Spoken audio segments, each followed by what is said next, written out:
जी, हमने देखा कि इंसान जो है वो खुद को सुपीरियर समझता है, जानवरों से ऊपर या दूसरी जो क्रीचर्स हैं दुनिया में उनके ऊपर खुद को सुपीरियर समझता है। ये सुपीरियरिटी इसकी अपनी क्लास के अंदर भी चलती है। फॉर एग्जांपल अमेरिकन लाइव्स ज़्यादा इंपॉर्टेंट होती हैं बनस्बत इराकी या अफ़गानी लाइव्स की। अगर यूक्रेन में लोग मर रहे होंगे तो वो इंपॉर्टेंट है दुनिया के लिए या वेस्ट के लिए, लेकिन फ़लस्तीन में लोग या बच्चे मर रहे हैं वो उनके लिए वर्दी नहीं है। तो ये एक सुपीरियरिटी एग्जिस्ट करती है। विद रिस्पेक्ट टू एनिमल देखें कि इंसान खुद को सुपीरियर किस रीज़न की बुनियाद पे समझता है, वो है एक तो ये वो सोल को समझता है। मोनोथिएस्ट जो रिलीजन्स होते हैं वो कहते हैं कि इंसानों के अंदर एक इटर्नल सोल है। उनका ये कॉन्सेप्ट है कि जानवर जो हैं उनमें जो सोल एक्सिस्ट करता है वो रिस्पॉन्सिबल सोल नहीं है। इंसानों का जो सोल है वो इटर्नल है, उसने आगे जाके सैल्वेशन के लिए जवाब देने हैं। बायोलॉजी और science on the other hand deny such entity named soul, क्योंकि कोई भी एक्सपेरिमेंट ऑब्जर्वेशन अभी तक साइंस को नहीं मिला जो इस बात को कंफर्म करे कि इंसानों में सोल है, जानवरों में नहीं है, या इंसानों का जो सोल है वो ज़्यादा इंपॉर्टेंट है, जानवरों की सोल लेस इंपॉर्टेंट है। तो इसके आपको अभी तक आंसर्स नहीं मिले। अगर ये बेस ऑफ सुपीरियरिटी खत्म हो जाता है तो फिर बेस ऑफ सुपीरियरिटी है क्या? ये सोल का कॉन्सेप्ट कॉन्ट्राडिक्ट करता है the most fundamental principles of evolution को। बिकॉज चार्ल्स डार्विन की थ्योरी है या आपको फोसिल्स एंथ्रोपोलॉजिकल स्टडीज बताती हैं कि इंसान का जो एवोल्यूशन है वो मंकी से या चिंपैंजी से इंसान में हुआ है। लेकिन 2015 में गैलप सर्वे के मुताबिक यूनाइटेड स्टेट्स में सिर्फ 15% लोग हैं जो ये मानते हैं कि होमो सेपियंस एक एवोल्यूशन के थ्रू इस स्टेज पे पहुंचे हैं। 46% बिलीव करते हैं कि आज जो इंसान एग्जिस्ट करता है जिस बॉडी में जिस शेप में, वो थ्रू आउट द हिस्ट्री इसी फॉर्म में एग्जिस्ट करता था। और उनकी इस बिलीफ की बुनियाद बाइबल है। साइंस पढ़ी है उन्होंने, एवोल्यूशन पढ़ा है, उन्होंने हर चीज़ पढ़ी है, लेकिन उसके बावजूद वो बाइबल पे से करते हैं। लेकिन डार्विन की थ्योरी को एक सस्पिशंस की नज़र से, एक डेरोगेटरी नज़र से देखा जाता है, क्योंकि वो रिलीजियस बिलीफ्स के अगेंस्ट एक थ्योरी प्रपोज कर रही है। और other way Darwin is depriving mankind of its souls, क्योंकि जानवरों में सोल्स नहीं है, वो ये मानते हैं इंसान। क्वांटम फिजिक्स की थ्योरीज ऑफ रिलेटिविटी ये इंसानों के लिए मुश्किल या ग्रेविटी की कॉज नहीं बनती, क्योंकि वो ये समझते हैं कि ये जो थ्योरीज हैं ये उनके बिलीफ्स को कॉन्ट्रडिक्ट नहीं करती।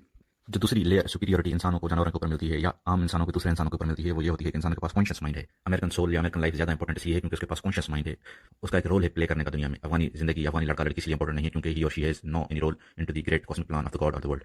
पहले सोल एक सुपीरियरिटी की वजह बताई जो एक मिस्टिकल इटर्नल और एक्सटर्नल एंटिटी थी। अब कॉन्शियस माइंड एक दूसरी वजह दे रहे हैं कि इंसान ज़्यादा सुपीरियर है। ये सब्जेक्टिव भी है और ये वेरीफाइबल भी है।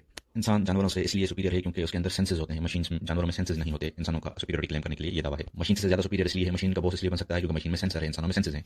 इंसान क्रेव करता है किसी चीज़ के लिए रिस्पेक्ट, डिग्निटी, लव फील करता है, जानवरों में वो ये समझते हैं कि ये चीज़ नहीं होती। और ये बेसिस हैं एक स्ट्रीम ऑफ इमोशंस जो है वो फॉर्म करते हैं कॉन्शियसनेस को। ये स्ट्रीम ऑफ इमोशंस ये जानवरों में नहीं है। रेने डिकार्टे ने 17th सेंचुरी में एक कॉन्सेप्ट दिया था कि only human feel and crave whereas all other animals are mindless automata, एक इनटू अ वेंडिंग मशीन और रोबोट।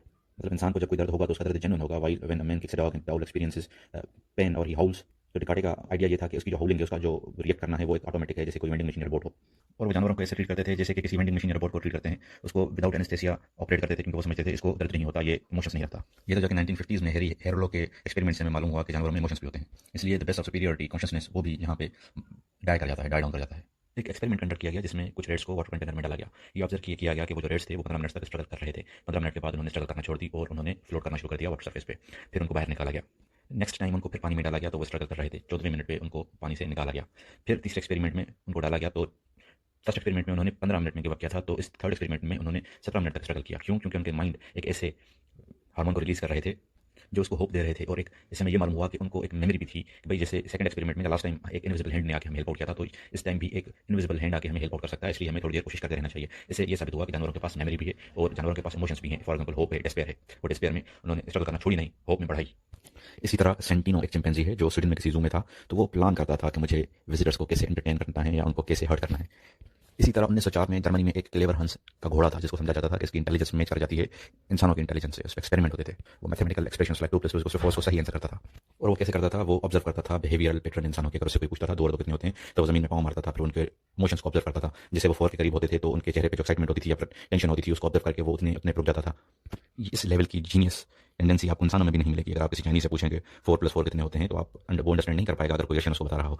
तो इस जमन में जानवर जो हैं इंसानों से क्लेवर हैं। जो तीसरी चीज़ इंसानों को सुपीरियरिटी दिलाती है उनके क्लेम के मुताबिक जानवरों के ऊपर, वो ये है कि उनका कोऑपरेशन ज़्यादा है। They cooperate on larger scale than that of animals. इंसानों में ये एबिलिटी है कि वो कोऑपरेट करते किसी भी पॉलिटिकल सिस्टम को चेंज कर सकते हैं। फॉर एग्जांपल 1917 वाला रशियन रेवोल्यूशन सिर्फ 20,000 ऑर्गेनाइज्ड कम्युनिस्ट पार्टी के लोगों की वजह से आया था, ना कि disorganised millions of population of Russia की वजह से।